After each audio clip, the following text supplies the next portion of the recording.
social worker left, my foster mom showed me my room, and I went upstairs, and I was just crying. So she called me for to have a dinner. I didn't come down, and she came to my room. Still remember, she came to my room and she was like, "You haven't come down and you're crying. What's going on?"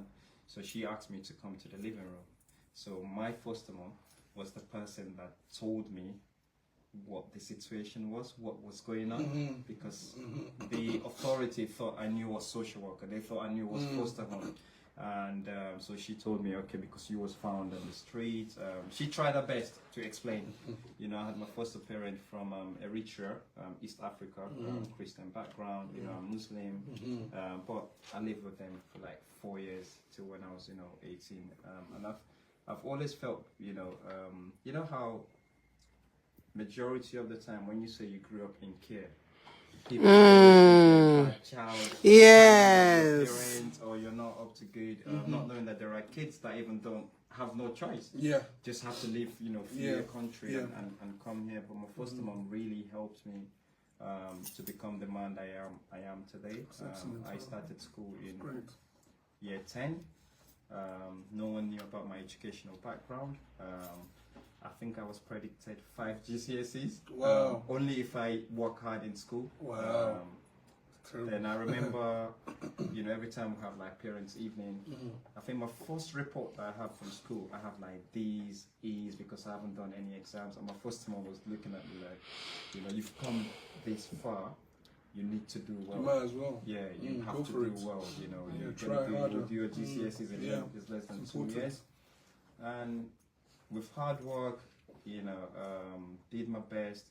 At the end of year 11, I had 10 GCSEs. Wow. A to C. Nice. Wow. The school were very, surprised. They were like, how did you do it? And I was like, I used to study back home, but, it's just different system. Different system, yeah. What I realized then was I did seek for help.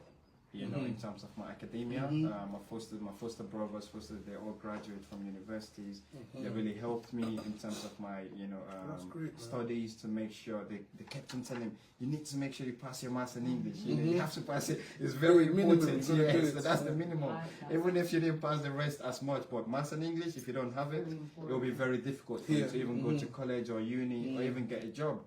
And I ensured that I had 10 GCSEs.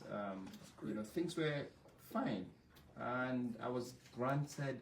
You know how you still have to have your British passport. Oh, you have to so much paperwork. You have to go so much paperwork. Yeah. I knew nothing about it, and they gave me there's something called discretionary leave to remain, which is 2.5 years. Yep. Between that time, you got to get yourself sorted. So between that time, what they were saying, and I didn't even know what that meant. At that time, I remember going to court because I had a solicitor. My solicitor was saying I should be granted a refugee status, because I had no parents. And I remember vividly, I still remember the Home Office wrote back to my foster carer saying, I should just keep the discretionary leave to remain. They believe I'm 14. It's too difficult to trace my family back home because of the state that I came from. So as long as I didn't cause no trouble, I'm good. Keep yourself clean. By the time I'm turning 18, just reapply. We'll grant you another state. Wow, that's good. That's very lucky, man. So I was lucky. Then life was going well. I finished I went to school. I did my GCSEs. I got signed by a football club. I was playing for Arsenal. Everything was good. Then I had a scholarship with a League One team, Dagenham Redbridge. So by the time I finished secondary school, when all my friends were applying for college, I knew I'm going to Barking and Dagenham College.